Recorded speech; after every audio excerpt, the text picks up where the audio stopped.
Hello, this is James LaFond, and I'm B Wright, and we're talking his work MRE, which should be released very soon. There's a concept in MRE. It's called Fallowed Earth. What is Fallowed Earth exactly? And do you take guidance from the likes of Heinlein's Green Hills of Earth and other novels of this type? You know, where there's a previously populated Earth that's now in disrepair, or there's some sort of entropic thing going on, maybe a return to Earth, maybe, just stragglers on Earth, marooned individuals. This sort of thing comes up in your work, and I've read a couple of books by other authors that explore it, and I think the whole fallowed Earth concept really warrants its own sort of subgenre.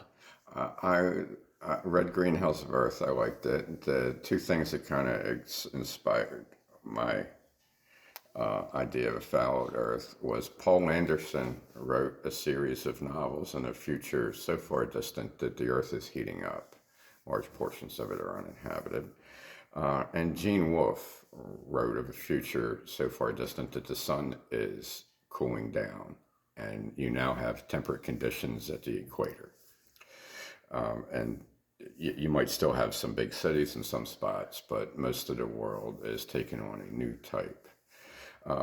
From what I've seen of the dietary, medical, and technological initiatives taken by the leaders of our society, which are never the politicians, people like Bill Yates, for instance, they seem to want a lot less people in the world. In fact, during COVID, the Georgia Guidestones were blown up by somebody. Mm-hmm. Right.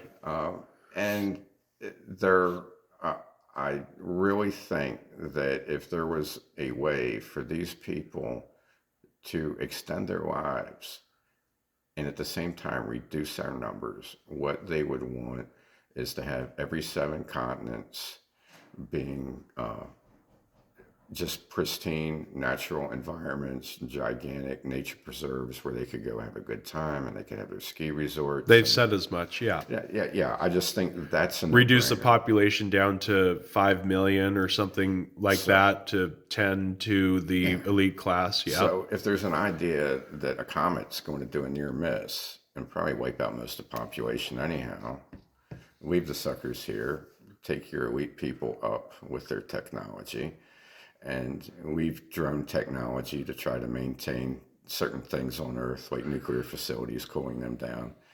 And then after the comet passes, come back, and now you get to be Noah after the flood. Mm-hmm. Yes, and repopulate the Earth. Right. Yeah. So I think that's got to be up there on, if it's technologically feasible.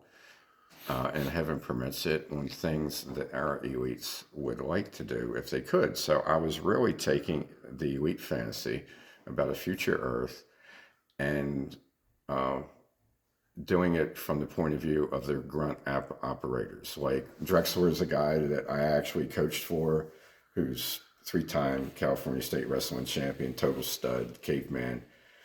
And, he did some great things, like he intercepted Bill Yates' granola bar shipment off of Demos and hijacked it and took it to his boss. And so I thought I'd have fun with it from the meathead point of view. Yeah, right. Yeah. Yeah, and I think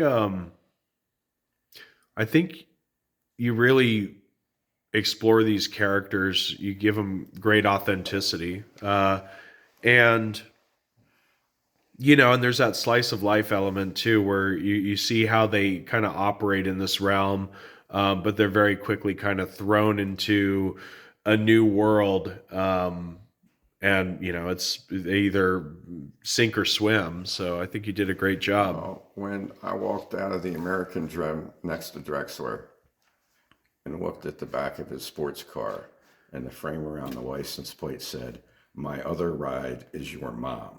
I was like, this guy's going to a novel. There you go. That's fun. Thank you, James. Thank you.